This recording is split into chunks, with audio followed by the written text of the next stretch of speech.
Uma de ser o mestre de cerimônia, a outra que eu pudesse fazer aqui, principalmente para os acadêmicos que estão chegando, uma demonstração de o porquê que nós comemoramos o Dia do Advogado hoje, no dia 11 de agosto. Finalmente, me pediu para que eu fizesse uma homenagem aos advogados. Eu vou tentar fazer isso da forma mais breve possível. Bem, quanto ao 11 de agosto, essa história remonta à chegada da família real no Brasil em 1808.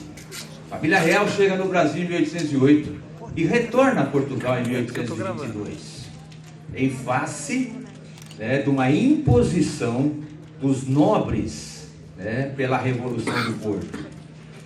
Nesta época, Dom João VI já era rei de Portugal, já que a sua mãe, Maria, que era doente mental, havia morrido no Brasil em 1816.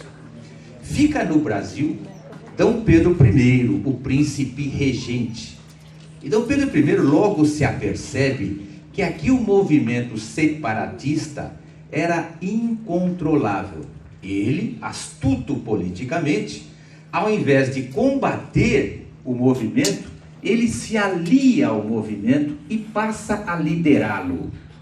Isto posto, no mesmo ano de 1822, a 7 de setembro, Dom Pedro I, então, proclama a independência do Brasil e se torna imperador do Brasil. Agora, o Brasil, separado de Portugal, para se tornar Estado, precisava ter uma Constituição.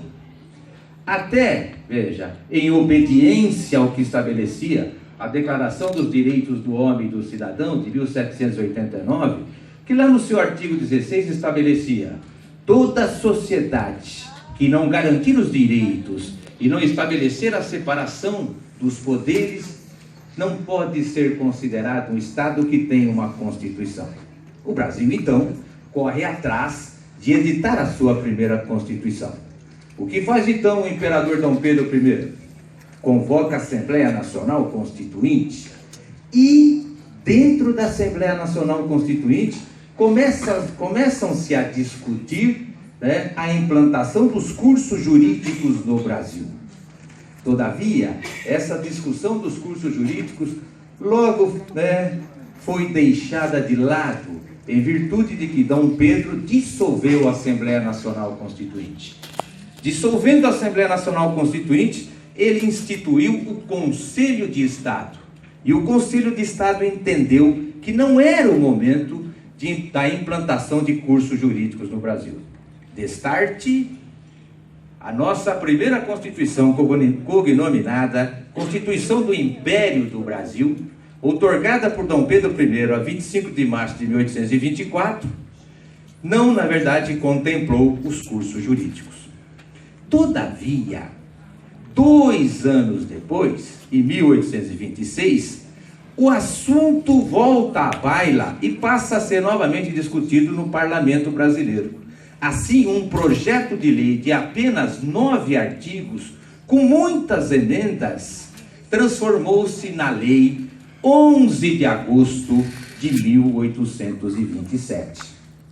Veja, gente, esta Lei 11 de agosto de 1827 instalou no Brasil 2 cursos de ciências sociais e jurídicas simultaneamente, um em Olinda e outro em São Paulo. Só para concluir, a aula magna, a primeira aula, a aula inaugural da Faculdade de São Paulo, também chamada da Faculdade de Direito do Largo São Francisco, ocorreu no dia 1º de março de 1828 e na Faculdade de Direito de Olinda um pouco mais tarde, em 2 de junho de 1828. Saibam vocês que nesta época, os estudantes de Direito do Brasil, antes dos cursos jurídicos serem implantados, eles iam estudar na Europa, fundamentalmente em Coimbra, em Portugal. Veja, com a implantação do curso jurídico no Brasil, houve também uma evolução comercial aqui no nosso país. Por quê? Estes filhos de famílias importantes que passaram a fazer o curso de Direito aqui no dia 11 de agosto, o que faziam os proprietários de restaurantes? Convidavam-os para que fossem comer e beber em seus restaurantes. No final, eles não tinham a sua conta cobrada. E, em face disso, tiravam fotos e colocavam ali nos diários locais. Veja, isso passou a se tornar uma tradição. E passou a se chamar, então, o Dia do Pendura, porque o acadêmico de direito comia, bebia e não precisava pagar.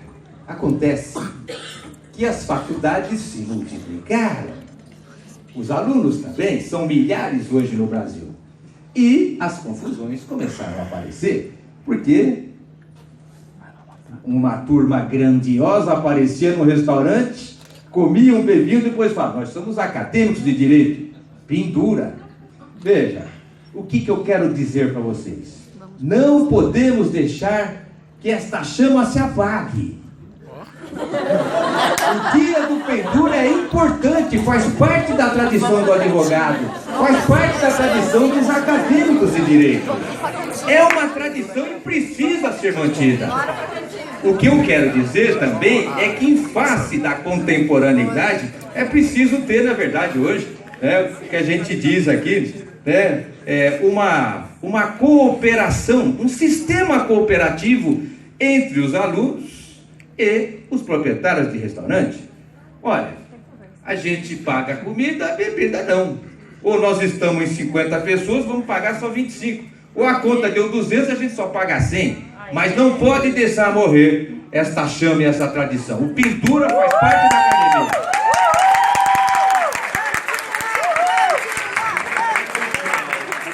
Olha se o palestrante de ontem me ouve falar hoje. Mas é tradição, precisamos manter. Gente, eu quero então, para começar a falar, a homenagear o advogado, eu quero começar falando de alguém que não foi advogado.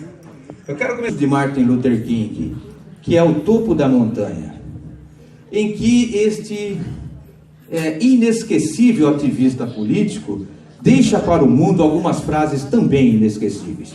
Abrem aspas. Olha, o que ele diz: o que me preocupa nem é o grito dos corruptos, o grito dos desonestos, o grito dos violentos, dos sem caráter, o grito dos sem ética. O que me preocupa é o silêncio dos bons. Fecha aspas. Quero dizer a vocês que o advogado não pode permitir que calem a sua voz. Não podem baixar a cabeça, não podem se subordinar, não podem se subverter, não podem se apequenar. Advogado é gigante.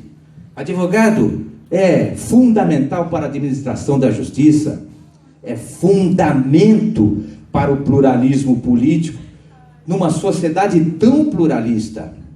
E o advogado é, sim, fundamental para a implementação e o respeito da dignidade da pessoa humana. Eu quero aqui lembrar de um advogado que nunca permitiu que calassem a sua voz.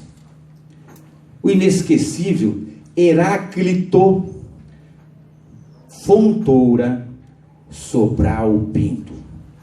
Inesquecível advogado Sobral Pinto, exímio criminalista, defensor de perseguidos políticos.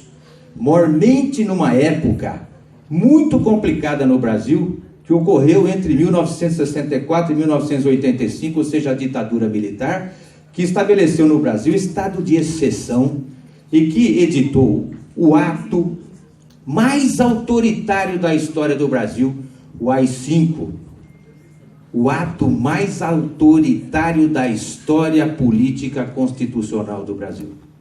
Pois bem, Sobral Pinto nunca permitiu que calassem a sua voz. Teve o seu escritório destruído por bombas. Foi preso exatamente no dia que ele era paraninfo de uma turma de direito.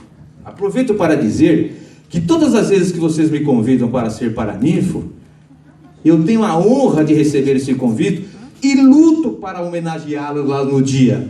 exatamente porque eu sei o que é isso para o estudante, para o acadêmico de direito. É uma forma de homenageá-lo. Veja, gente, para encerrar, eu quero trazer um conceito aqui de advogado estabelecido pelo próprio inesquecível e grandioso Sobral Pinto.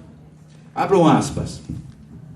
O advogado só é advogado se tem coragem de enfrentar os poderosos de todos os gêneros que estabelecem opressão pelo poder.